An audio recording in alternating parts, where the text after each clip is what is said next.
Senhores telespectadores, é com imenso prazer que abrimos mais uma vez a nossa sala de conversa, para onde temos trazido toda semana personalidades as mais diversas para conversarmos sobre os mais variados assuntos de interesse da comunidade. A nossa convidada de hoje é a professora Conceição Campelo, para falar sobre a Associação de Pais e Amigos de Excepcionais, APAE, e sobre pessoas com necessidades especiais. Conceição é psicopedagoga clínica e professora da Universidade Estadual do Vale do Acaraú, a UVA, no Polo de Patos. Ela é pernambucana, mas está radicada em Patos há muitos anos. Especialista em psicopedagogia em crianças com transtornos de aprendizagem e com autismo. É atual presidente da APAE Patos e diretora da escola mantida pela entidade aqui na cidade de Patos. Conceição, seja bem-vinda à nossa sala de conversa. Agradeço a oportunidade de estarmos aqui falando sobre a instituição APAE. Por que foi idealizada a instituição APAE a nível, vamos dizer, mundial, no caso? Então, em 1954, chegando aqui uma profissional da área médica com sua filha, que era a doutora Beatriz Bemer. E aí já havia nos Estados Unidos inaugurada 250 instituições, né, que trabalhavam com deficiência intelectual. Quando chega no Rio de Janeiro, não encontra pessoas nem trabalho para essa clientela.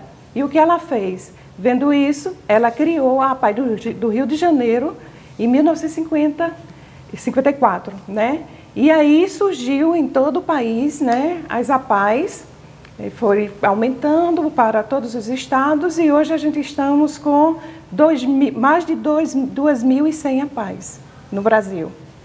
Quando foi fundada a APAE Patos? A APAE Patos foi fundada em 1988, só que ela passou 6 meses, né, com outras pessoas a qual eu não conheço, mas assim, a gente tem documentação, né, que consta, então foi fechada, nós não sabemos também o motivo, né, e daí ela veio reativar no ano 2000, em abril de 2000, com a reativação, com outras pessoas também, né, incluídas, que se juntaram, né, e fizeram com a doutora Maracajá, o Mário Soares, a doutora Maria de Fátima, fisioterapeuta, e assim formaram um outro grupo e reativaram a APAE, a qual nós estamos hoje.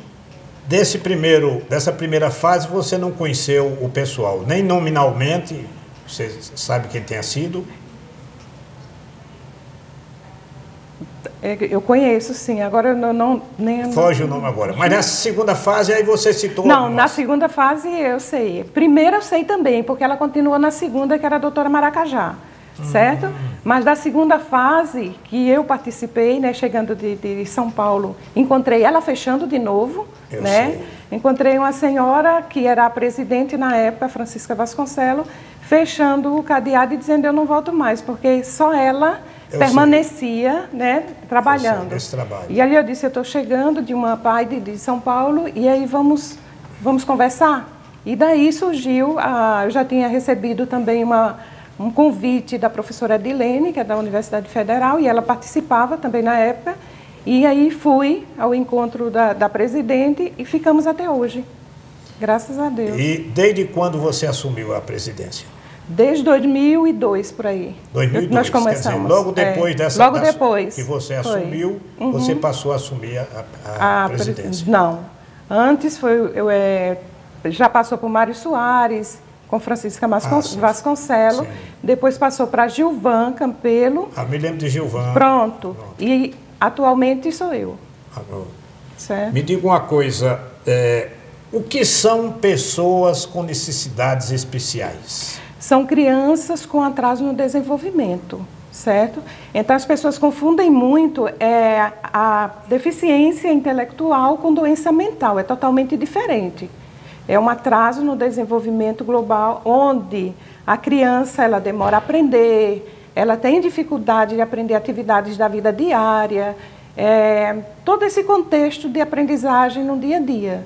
Porém, elas aprendem. Tem pessoas que acham que a criança não aprende, mas aprende sim. Já o transtorno mental é um transtorno de comportamento, certo? Que precisa de bastante cuidado e atendimento médico, certo? Com medicação e tudo mais. Mas não necessariamente a deficiência mental, ela requer medicação, a não ser que essa criança tenha comorbidade. Certo. Agora, no caso das pessoas com necessidades especiais, qual seria vamos dizer assim, os casos dessas necessidades especiais que são mais comuns, vamos dizer assim? Tipo, o que é necessário para ela? Não, quais são os casos? Por exemplo, tem as pessoas que têm deficiência de visão, tem deficiência Sim, a nossa realidade é a deficiência intelectual, Down, síndrome de Down, e outras pessoas que adquiriram no parto, com outros fatores, a deficiência intelectual que está na instituição APAE. E também temos o autismo, as síndromes. Temos síndromes de Rett, de Stand, de Down propriamente dita, né? E autismo. Nós trabalhamos, é a nossa realidade, mas a realidade de todas as APAEs é a deficiência intelectual. Embora o autismo, 70% das crianças com autismo tenha a deficiência intelectual. Tem transtorno de aprendizagem? Tem transtorno de aprendizagem, então já está tudo englobado, né? Porque eles têm a dificuldade de aprender de forma rápida como outras crianças. Eu sei. Agora, existe uma graduação para isso? Quer dizer, o tipo de deficiência tem um tratamento, o outro que tem um tipo de deficiência que não tem tratamento? Sim, todos têm tratamento, né? Agora sim, quanto mais os pais procurarem ajuda e começarem cedo, melhor para a estimulação e essas crianças terem um bom desenvolvimento. Então, existe vários tratamentos para essas crianças, né? Inclusive a APAE é uma das instituições no Brasil que já fazem esse atendimento há muitos anos, né? Você vê que começou em 54. Então, assim, a estimulação precoce, a APAE trabalha desde a prevenção, a mãe ainda que vai engravidar, para que não ocorra a criança com deficiência, até a idade indeterminada. Então, nós atendemos crianças desde precoce, certo? E vai fazendo um trabalho de estimulação, né? Toda estimulação que é feita na área pedagógica, aí necessita de fisioterapia, vai para a fisioterapia, passa pelo psicólogo, a fonoaudióloga, TO, se tiver na instituição, e vários profissionais preparados para atender essas crianças. Então, o desenvolvimento dela é magnífico, né? Me diga uma coisa, você citou aí alguns casos, mas quais são as ocorrências mais comuns aqui na região? Por exemplo, Down ou autismo, quais são as que mais ocorrem em criança aqui na região? O que mais está ocorrendo hoje é o autismo. Certo? Tá também, hoje, na atualidade, a gente vê a microcefalia, que tá com uma frequência muito grande agora, né? Que a gente precisa tratar e se aperfeiçoar os atendimentos com eles. Mas, assim, a gente vê muito o autismo também. O índice de autismo no Brasil e no mundo tem crescido consideravelmente, certo? Então, a gente está fazendo um trabalho também com autismo. Agora, tem criança Down nascendo, ficou um pouco esquecido, mas tem também essa clientela Down, tanto o Down como o autismo e a microcefalia hoje. São os três que mais estão ocorrendo atualmente. Agora, o autismo, muitas vezes, a pessoa nem percebe, né? Porque tem síndrome de autismo mais leves, bem leve, mais profundas. Bem leve, justamente. E essa leve, muitas vezes, passa despercebida e não é nem tratada, muitas vezes, né? Justamente, então tem que ser... É interessante que o pessoal conheça, vamos dizer assim, os sintomas para poder tomar providência, porque isso aí é de fácil solução, vamos dizer assim. Os mais leves, os mais profundos tem mais dificuldade, mas também pode evoluir, não é? Pode evoluir, qualquer criança pode evoluir. Mesmo sendo intelectual, autista, ela vai ter um bom desempenho se ela for tratada, se ela for estimulada adequadamente, certo? Então, assim, para você perceber o autismo, ele não olha no olhar, mas nem todos olham no olhar, mesmo sendo autista, né? Então, tem a característica de isolamento, né? Ele tem dificuldade de perceber dificuldade na teoria da mente, de perceber se você está com raiva, né? Como é que você dá a sua expressão e tudo mais. Mas mesmo eles apresentando essas dificuldades, certo? Eles podem ter outra que a gente não está percebendo e que precisa perceber para a gente dar esse diagnóstico. E não passar só por uma profissional. Tem que passar por um grupo de profissionais, de uma equipe, certo? Para realmente dar o diagnóstico à criança. E principalmente o neuropediatra e o psiquiatra infantil. Sim, era justamente isso que eu ia perguntar. Qual seria, por exemplo, qual seria a equipe ideal para fazer esse diagnóstico? Então, nós temos o psicólogo, nós temos a fonoaudióloga, a psicopedagoga, o neuropediatra ou psiquiatra infantil, certo? São esses profissionais. Tem a neuropsicóloga também, que faz uma bateria de exames, de teste, para saber se essa criança realmente apresenta, que QI ele apresenta e tudo mais. Então, são características que, às vezes, chega uma criança para você, está sabendo ler, já conhece, tem um conhecimento de mundo, né, entre aspas, porém, existe uma característica que ele está escondendo de nós e que ele é realmente um autista, certo? E quando a gente percebe isso, a gente tem que cuidar imediatamente para que aquilo seja diminuído, porque o autismo, ele não tem uma cura, justamente, mas ele vai diminuindo as suas características, tem uma evolução bacana. Certo. Então, me diga uma coisa, a nível de Patos, nós temos clínicas especializadas nesse diagnóstico? Nós, desse diagnóstico, temos alguns neurologistas que fazem esse trabalho de diagnóstico. Porém, existe um grupo, né? Nós temos um grupo na clínica de pessoas, de profissionais que passam por nós para que a gente perceba, certo, as características e encaminhe para o neurologista, certo?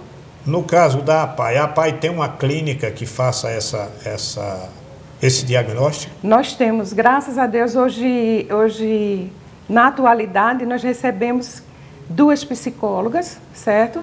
Estão nos encaminhando pelo município uma fonoaudióloga, temos fisioterapeuta, temos a psicopedagoga, pedagogos, nós estamos com uma equipe boa. E também na cidade de Patos nós temos neurologista que atende pela APAI.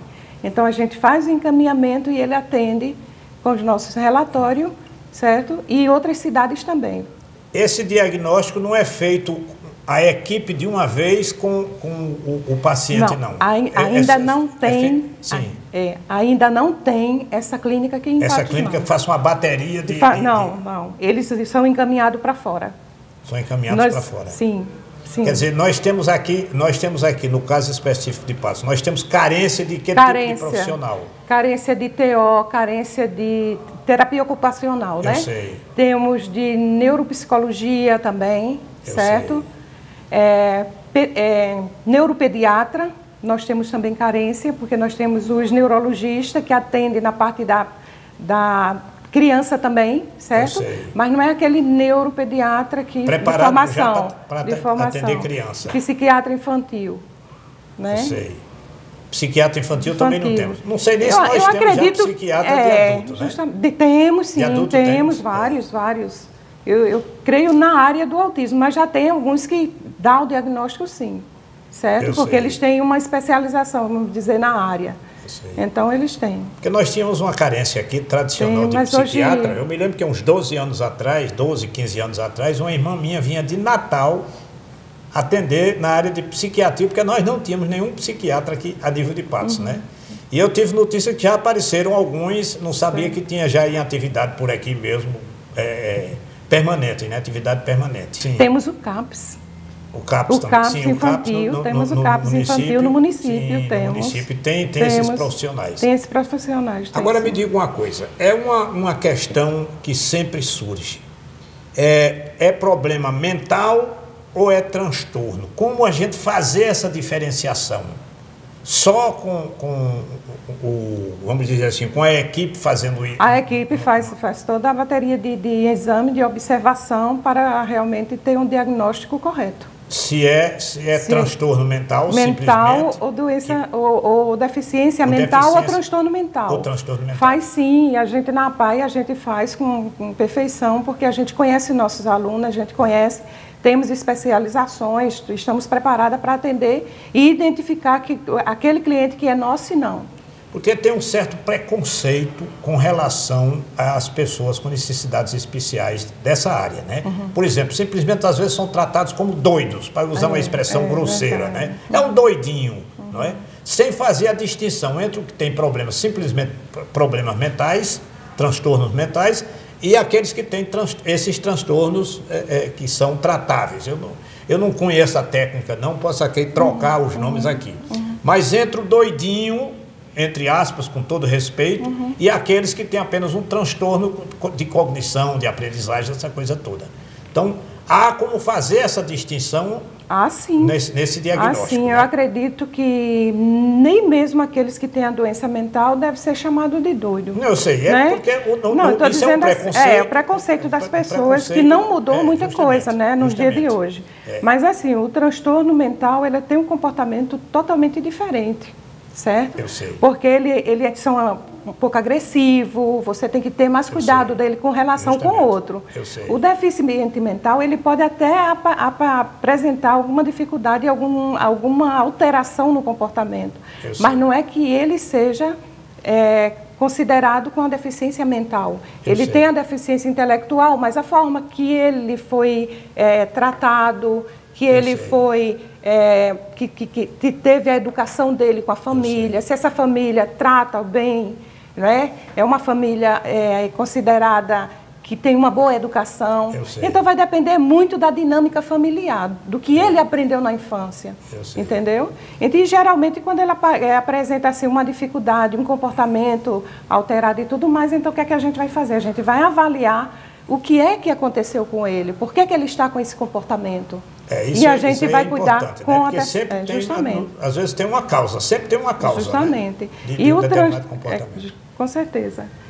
E o transtorno de aprendizagem já é total diferente, porque pode apresentar algumas características do autismo e tudo mais, mas não ele. A criança que tem uma dislexia, por exemplo, uma dislalia, uma descalculia, elas são crianças normais. Vamos fazer um intervalo, daqui a pouco a gente volta para entrar nesses detalhes que são interessantes.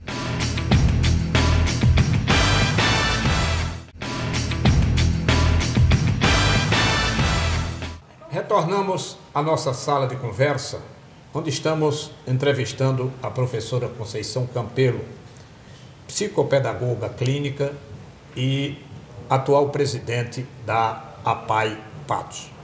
Professora, você falava aí em alguns dos transtornos que existem, que são mais comuns também aqui na região. Sim, que são os transtornos de aprendizagem, certo? Esses transtornos de aprendizagem pode ser uma dislexia, uma dislalia, uma descalculia, que essa criança, muitas vezes, ela não está se saindo bem na escola, o caderno chega em casa cheio de correções do professor por conta das trocas de letras. Então, os pais precisam ficar atentos quando a criança não está indo bem na escola, está errando muito, o que está acontecendo, por que ela ainda não conseguiu ler na idade correta. Então, tudo isso ele tem que investigar e ver realmente o que é que minha criança está precisando, por que ela está com esse atraso na aprendizagem. Então, leva para o especialista, o psicopedagogo, para ele fazer alguns testes para ver se essa criança realmente tem uma dislexia, uma descalculia ou uma dislalia e assim sucessivamente. Como também a hiperatividade e o TDAH. Peraí que você vai ter que traduzir para mim e para o público, esses nomes que você disse aí. Descalculia, dislalia, dislexia. Diga aí. Dislexia. Dislexia. Diga aí. Dislexia é um transtorno de aprendizagem. Então, uma criança, ela troca as letras, ela não lê corretamente. Quando ela demora a aprender a ler, a se alfabetizar. Então, quando ela está lendo, ela lê silabado, né? Dizendo B com A, ba, e fica querendo adivinhar a palavra e ela não consegue. Então, são crianças que precisam de uma atenção maior, porque essas crianças, elas são geralmente muito discriminadas né? E considerada que ela é preguiçosa, que ela é desleixada, e ela não é uma criança desse nível. Ela é uma criança normal, certo? Ou acima do normal, ela tem o QI. Só que ela apresenta dificuldade na leitura. E também vai acontecer na escrita, certo? Sim. Vai depender do tipo de dislexia, porque existe a dislexia visual, que ela vai olhar e vai ver errado. Né? Vai trazer para o papel errado. Tem aquela auditiva que você fala e ela vai escrever totalmente diferente, o que ela entendeu, né? E tem a mista, que são as duas, certo? Então, né, tem que ser tratado, né? É hereditário, não tem cura, porém ele cria estratégia para sair de algumas características e superar a aprendizagem dele, e muitos se formam e tudo mais está aí, são pessoas que têm um QI super elevado e que se dá bem na vida quando é bem cuidado. Bem tratado. Bem tratado. Isso aí é dislexia. E a dislalia? A dislalia é uma comorbidade também da dislexia. Pode apresentar também. A dislalia, na fala, você já vai perceber que ele troca algumas letras, certo? Aí tem a descalculia. É uma habilidade que falta na matemática. Então, você esquece, você não assimila bem, né? O que é o mais, o menos, né? Vai fazer as contas, você precisa de material concreto para fazer as contas com ele, porque ele não consegue mentalizar, certo? Então, isso é uma dificuldade, mas nem todas as pessoas que não sabem a matemática é descálculo, porque algumas pessoas não têm habilidade para isso, né? É como não tem habilidade para o português. Então, você pode ter para matemática e outros podem não ter, mas não quer dizer também que seja descálculo. Mas certo? é verdade que mulher tem mais dificuldade para cálculos? Não sei, dizem que é, mas algumas saem... Eu digo cientificamente nada é comprovado. Não é comprovado, não. É, porque eu conheço excelentes professoras de matemática, né? Com certeza, eu conheço também. Então, temos o TDAH também, porque a criança que tem dislexia, ela pode apresentar a comorbidade, certo? O que é comorbidade? Ela pode ser dislexa e, além da dislexia, ela ter a hiperatividade, né? Que é aquela criança que não para, que não tem concentração, não tem atenção. Então, essas crianças precisam ser cuidadas, precisam ser levadas ao tratamento, porque são crianças de risco, são crianças que se diminuem emocionalmente, certo? Então, pode complicar na vida dela, na adolescência e a vida adulta. Agora, a gente tem que separar essa questão da hiperatividade. Por exemplo, a criança que não para é uma coisa, a criança que não se concentra seria outra coisa, né? Tem que ter uma... Isso é verdade. Hein? Então, o que acontece? Existe a hiperatividade, né, biológica, porque a criança nasce, o médico e a equipe vai fazer essa triagem, né, esses testes, vai detectar essa dificuldade dele de se concentrar e tudo mais. Muitos precisam de medicação para que se concentre. E tem aqueles que é pelo fato da família não dar limites, não dar regras. Certo? Então, são crianças mal educadas, que não foram bem educados. Então, se você está educando o seu filho e não está tendo trabalho, é porque você não está educando bem.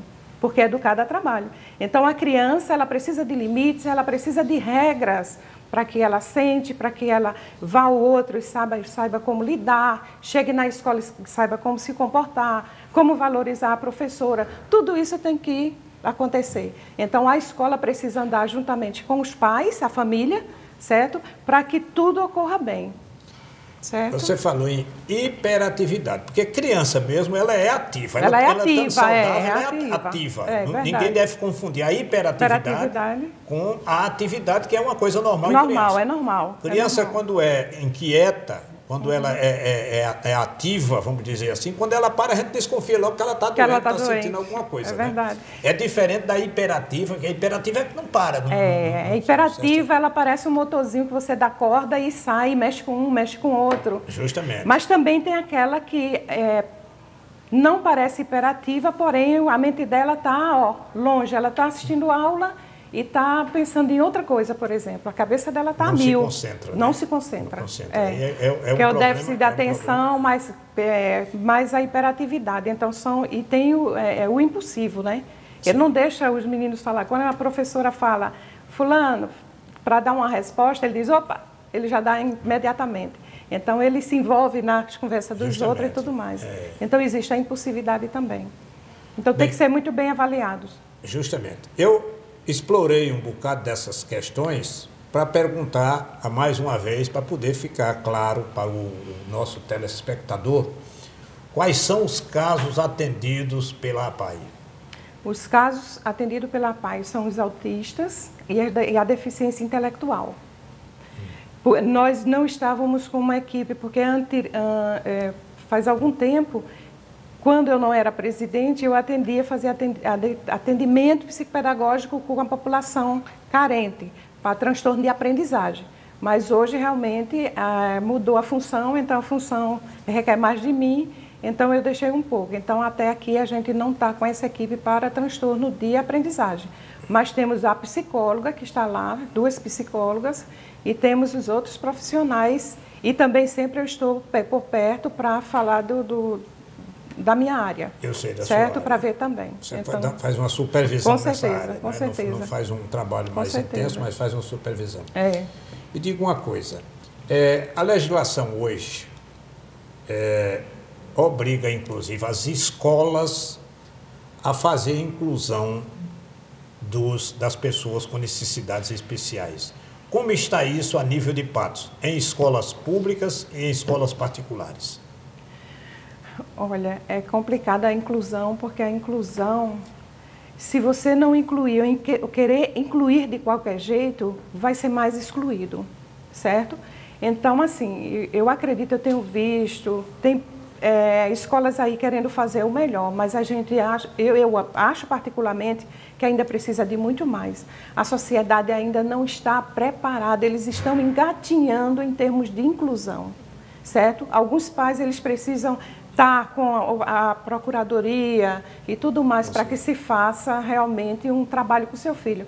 Mas você vê, não era preciso isso, era preciso um trabalho que todo mundo estivesse aberto a receber qualquer criança, certo? Mas a gente vê escolas fazendo a sua parte, mas ainda precisando de muito.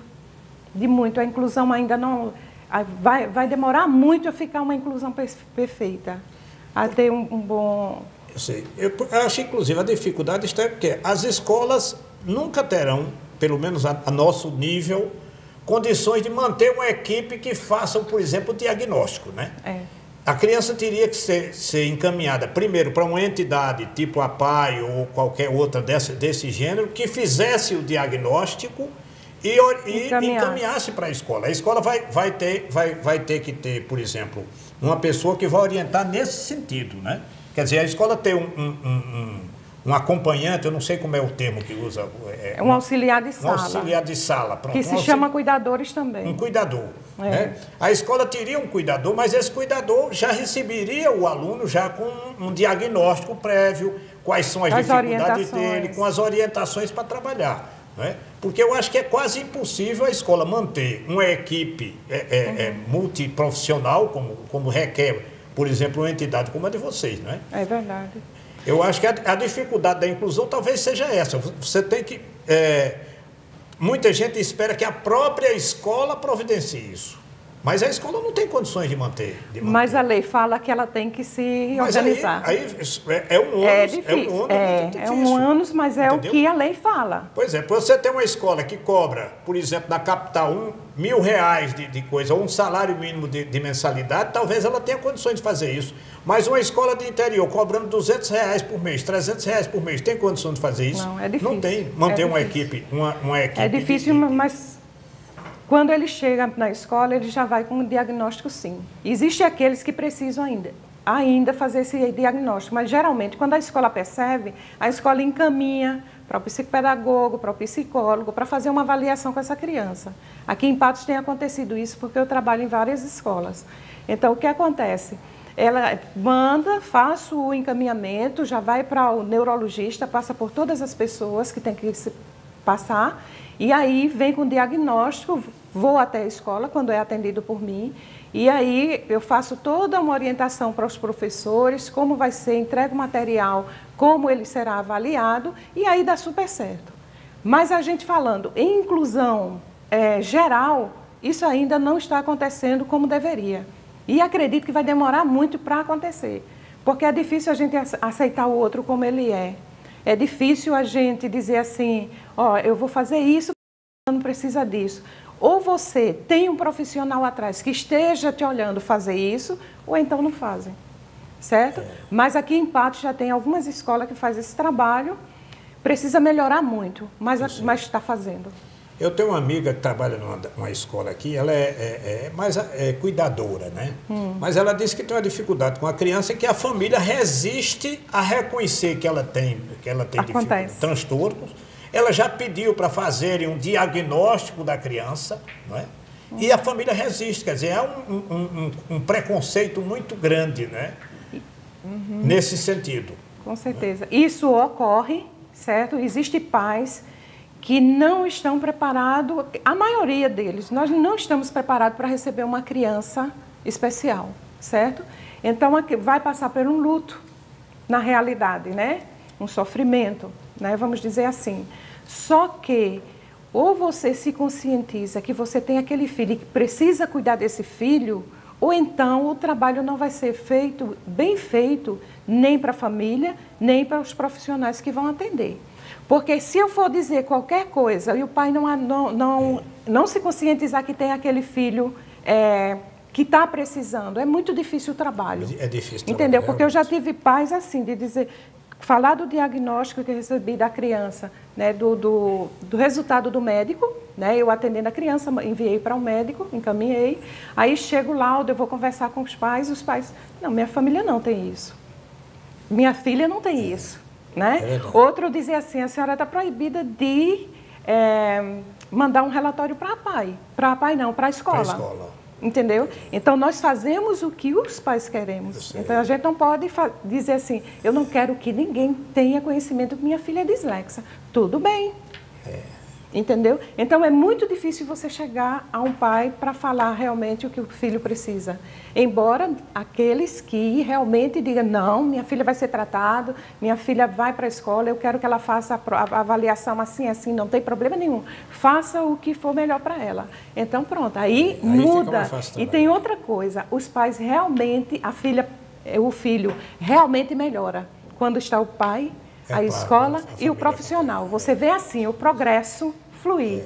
Agora, quando não tem esse lado, né, da família ou da escola, quando aí fica a desejar. Quando a escola faz num sentido e a família desmancha, como desmancha no outro. Porque a gente faz uma orientação e diz, olha, eu estou fazendo assim em casa, continua. E o pai nem aí, né? Só fazendo os gostos e tudo mais. Então, isso vai complicar o nosso trabalho. Isso não pode acontecer. Conceição, que entidades na região atendem portadores de necessidades especiais? Aqui na região? Sim. Temos a APAI, temos o Centro de Especialidade, que é a antiga Escola Irmã Benigna, né? Que ela hoje se tornou um centro, que eu conheço, o Serpod, né? Trabalha também, e o CAPS, se eu não estou enganada, trabalha também a aprendizagem. No município. Mas CAPS... Agora, eles atendem com, vamos dizer assim, com trabalho intensivo depois do diagnóstico, ou eles trabalham fazendo os diagnósticos?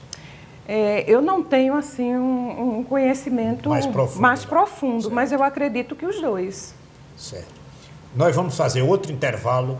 Daqui a pouco a gente volta a falar sobre a APAI e pessoas com necessidades especiais.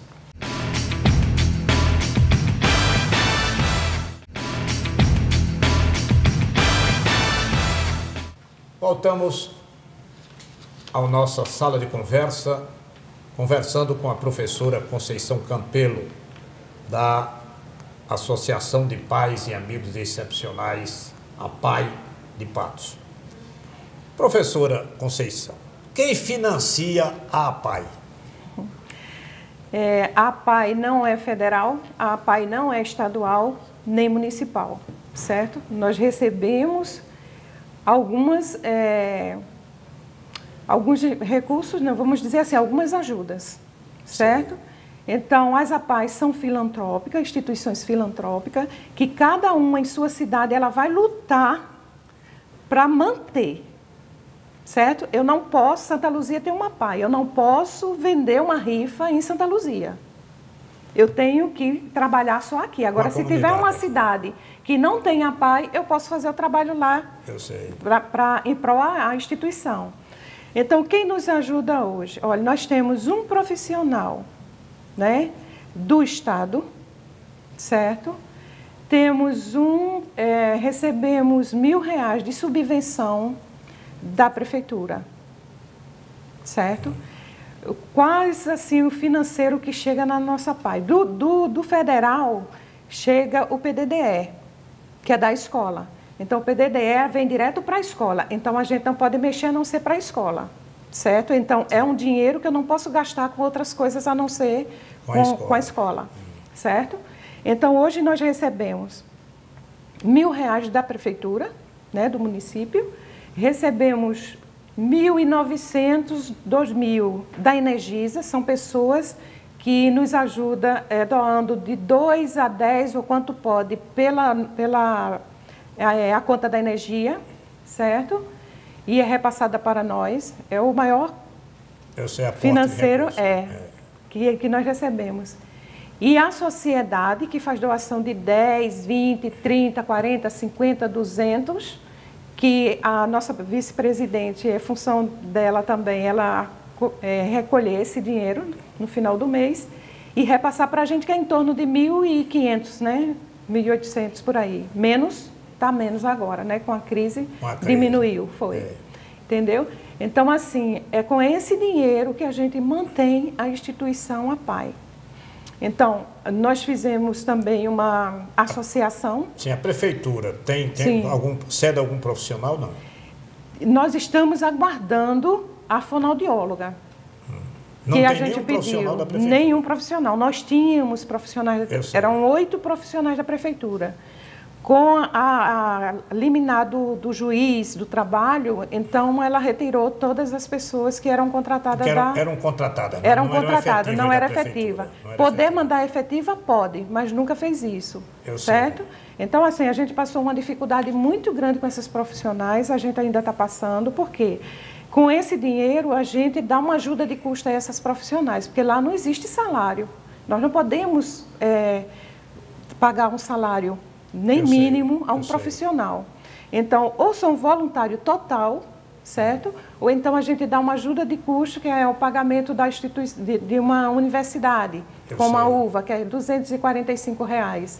E muitas R$200, certo? Então, assim, é difícil, é a mesma coisa de ser voluntária, porque não é um salário, é só uma ajuda que a gente dá para eles. Tem o carro também, o transporte, que a gente manda pegar em casa, os profissionais, para trazer para a instituição, porque se for pagar com aquele dinheiro, o transporte vai ficar difícil para ela, certo? Então, tem tudo isso. É difícil? É. Muito difícil esse trabalho. Então, aí a gente tem um carro, certo? Que foi uma van, que foi um convênio com o Rotary, né?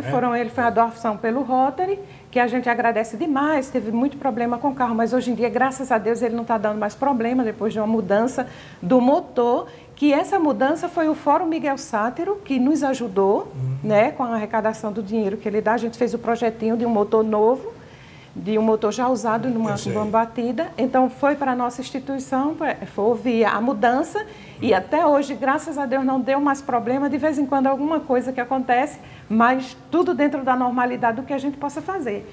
E muitas doações que nós recebemos de alimento, né? Quando, assim, a gente está terminando aquilo que nós ganhamos, de arroz, feijão, macarrão, essas coisas assim, aí uma luz aparece e diz, olha, eu vim deixar uma feira, a escola fez uma dinâmica, e aí está trazendo essa dinâmica para a gente em forma de alimentos. Então, assim, a gente tem conseguido muito com as escolas nos ajudam muito em relação à alimentação. Você ia falando numa associação que vocês criaram lá. Sim, na Associação de Pais e Amigos Excepcionais. Então, a gente, para manter um pouco a instituição, os pais dão uma ajuda de R$50. Eu sei. Certo? Mensal, porque isso melhorou muito, porque a gente compra o botijão de gás, a gente compra muitas coisas do que está faltando, porque chega muito alimentos não perecíveis, mas não chega a carne, sabe, o frango, não chega. Então, com esse dinheiro, a gente faz isso. Eu sei. Certo? E coloca o combustível na van para andar. Senão, a gente está lá parado, porque o dinheiro não dá para isso. Vocês fazem milagre, né? É milagre. Mas Deus está presente, graças a Deus. Então, quando a gente pensa que não vai dar certo, aí Deus abre uma janelinha e diz assim, olha, eu estou aqui, está aqui com vocês, e chega a pessoa para doar. Mas eu lhe perguntaria, de que a APAE precisaria para funcionar plenamente hoje? Plenamente hoje, olha, nós já, tudo que você, vá na APAE e você verá. Tudo que nós temos foi assim conseguido pelo Ministério do Trabalho, como objetos, né, mobília, né, splint, aquelas coisas todas. Você vai ver que foram tudo que as pessoas nos deram, doação, né? Não chega nem na nossa mão o dinheiro. Já a gente faz a licitação, chega lá, a gente diz a licitação, ela vê e diz assim, pronto, compra nessa, o dinheiro já vai para a loja. Então eu acho também isso magnífico, certo? Então hoje em dia o que é que está acontecendo? Qual a dificuldade da APAE e a precisão da APAE? São profissionais. Certo? Porque a gente ganha o alimento, as pessoas nos ajudam bastante, tem esse dinheiro que é pouco, mas um pouco com Deus é muito, a gente vai fazendo no dia a dia.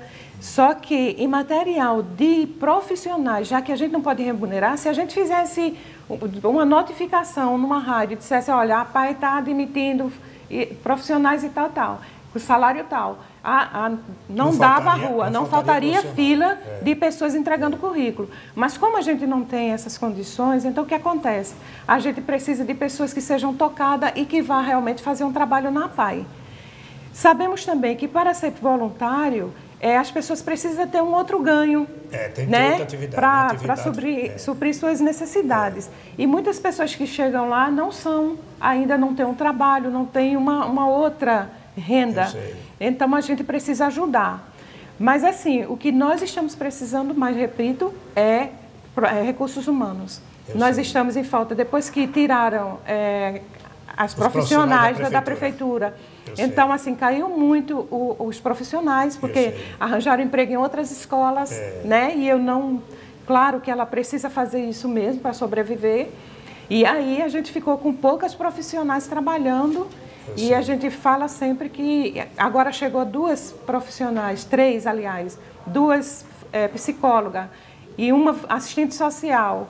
E tem a doutora Amanda que está chegando, que é a fonoaudióloga, que se Deus quiser ela vai comparecer, né? Então, estamos esperando. E é pelo município, certo? Que se comprometeu. E eu tenho certeza que a gente vai concluir, assim, vai aumentar o nosso grupo de trabalho.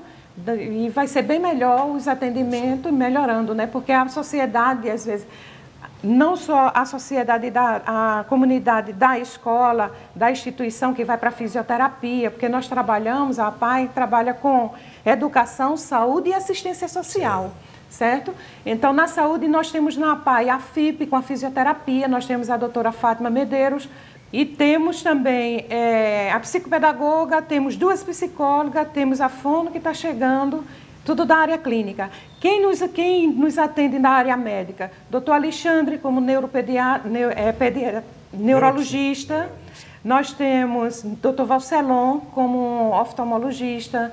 Nós temos doutor Fausto, como otorrinolaringologista. Nós temos doutora Áldiva, como pele. Nós temos doutora Betânia, doutora Marilene, doutora Nicole como pediatra. Então, e Ivanes como ortopedista. Para esses profissionais, a gente manda um encaminhamento, faz um encaminhamento e eles atendem as nossas crianças. E temos o laboratório Microlab também, que nos ajuda. Justamente. Como conseguir uma vaga para uma criança na APAE? Criança ou adolescente, né? Então, a mãe nos procura, vai até a instituição, a gente faz uma triagem com a criança, certo? Para saber se a criança realmente cliente da instituição. Eu sei. Certo? É do público. É do público. E, para lhe dizer, tem crianças que a gente não pode atender por conta da dificuldade grande dessa criança, de comportamento e tudo mais. Eu sei. Certo? Porque se a gente atender, são tão poucos profissionais que vai dar mais atenção, vai ser um profissional para cada criança. Tem que ter um acompanhante exclusivo. Justamente. Então, a dispõem. gente não dispõe porque por falta, como eu já disse, de profissionais na instituição. Vocês têm atendimento em tempo integral? Ou só um expediente? Nós tínhamos, certo? Com a redução de funcionário, nós não podemos ter por conta da contenção de despesas. Eu sei. Então, a escola não poderia cobrar por exemplo, o atendimento, não? Para quem pudesse... Porque algumas instituições, por exemplo, o Banco do Brasil financia a escola para os filhos de funcionários que têm problemas Eu tenho uma filha que é autista e a escola dela é paga pela CACI. É paga pela CACI. Eu não sei se poderia, um caso desse, vocês poderiam cobrar, vamos dizer assim. Eu acredito que não, por ser filantrópica. Sim, mas filantrópica ela não pode visar o lucro. Ela não pode visar o lucro. Mas ela pode visar a sua manutenção. Eu tenho a impressão que isso aí talvez valesse a pena estudar essa questão. Pode ser, mas assim, a gente segue o Estatuto da Instituição e a gente sabe que isso aí não acontece. Porque tem instituições por aí que são filantrópicas. A FIP, até pouco tempo, era filantrópica. Mas não é o nosso caso. E cobrava... Não, eu digo, eu estou só citando o caso, entendeu? Entendo. Porque aí vocês teriam condições de ampliar o atendimento financiado por esses que tivessem condições de pagar, vamos dizer assim. Está entendendo? Me diga uma coisa... Como quem dirige atualmente a APAE Patos? Repetindo aí só para a gente deixar... Pronto, a instituição APAE Patos é dirigida por mim, certo? Pela vice-presidente Clenilda, né? Temos uma equipe, temos o secretário Gilvan Campelo, temos o tesoureiro, o senhor Francisco Leite, certo? Temos... e temos um quadro de conselho fiscal, certo? E conselho administrativo, certo? Ele é composto por essas pessoas. Temos um diretor, a diretora social, aí vai, sabe, é um grupo de pessoas. Qual é o endereço atual da APAE? A APAE fica no Geraldo Carvalho, né? Fica muito próximo do Bival Alinto, só muda a lateralidade, certo? Do outro lado da BR, né? É da BR. Então fica ali, tem uma praça na BR. Na BR, e quando termina essa praça, você entra à direita. Pronto, não tem errado. Não tem errado. 2 ruas após você já vê a murada da instituição. Conceição, muito obrigado pela participação na nossa sala de conversa. E fique à vontade aí para a sua conclusão. Eu que agradeço, né, vocês terem convidado para que nós estivéssemos aqui falando da instituição APAE. Eu acredito que é bem interessante que as pessoas vejam a deficiência intelectual e todas as dificuldades com naturalidade, né, que as pessoas procurem aceitar o outro como ele é, isso é fundamental. Né? Dar mais atenção, é difícil, é um corre-corre, a gente sabe disso, não é meu filho, mas a gente tem o quê? O Senhor disse que a gente tem que ver o outro como a si mesmo, então a gente tem que ajudar a todo momento as pessoas. E compareçam, né, para ser um voluntário da APAE, para visitar a APAE, né, está aberta a instituição para receber e atender quem lá estiver, está de portas abertas. Muito obrigado aos nossos telespectadores e até a nossa próxima sala de conversa.